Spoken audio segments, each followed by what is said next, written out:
शरद पवारांची प्रकृती स्थिर, पुण्याच्या रुबी रुग्णालयातल्या डॉक्टरांची माहिती।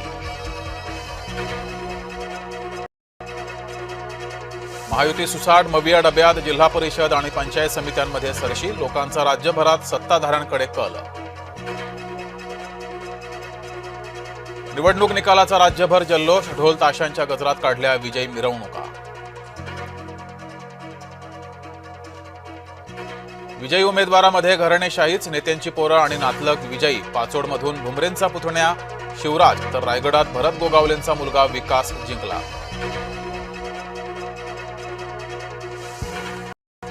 चंद्रपुरात काँग्रेसचा महापौर होणार, सत्ता स्थापनेसाठी कोणतीही अडचण नाही, विजय वडेट्टीवार यांचं वक्तव्य।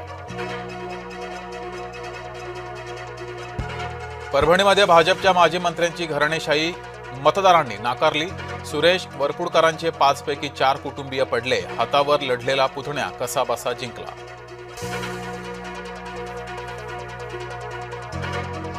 वैभववाडी नगरपंचायत समितीवर भाजपाचं निर्विवाद वर्चस्व, नितेश राणेंना एक हाती सत्ता राखण्यात पुन्हा एकदा यश। धाराशिव जिल्ह्यामध्ये पुतण्याचा काकाला दे धक्का, तानाजी सावंतांच्या उमेदवाराला धूळ चारली, पुतण्या धनंजय सावंतांच्या गटाची बाजी।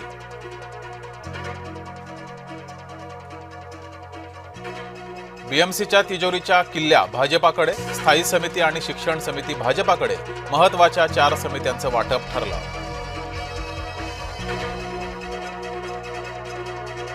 बीएमसीमध्ये सुधार समिती, शिवसेनेला सत्तेत महत्वाच्या समित्यांमध्ये शिंदेंचा मान राखण्याचा प्रयत्न।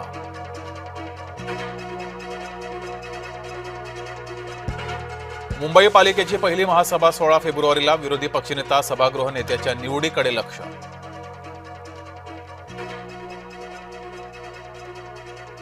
पुण्याच्या महापौरपदी भाजपाच्या मंजुषा नागपुरेचे परशुराम वाडेकर बिनविरोध उपमहापौर। चंद्रपुरात सत्ता स्थापनेचा तिढा कायम, काँग्रेस भाजपात तीव्र संघर्ष सुरू, तरीही मुनगंटीवार धानोरकर एकाच मंचावर।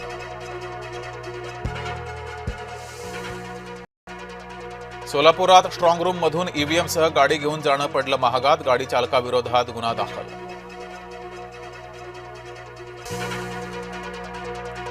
उगाचच कोणी धाडस करणार नाही, उदय सामंत यांचा उद्धव ठाकरेंना टोला, विधान परिषद आमदारकीबाबत टोला।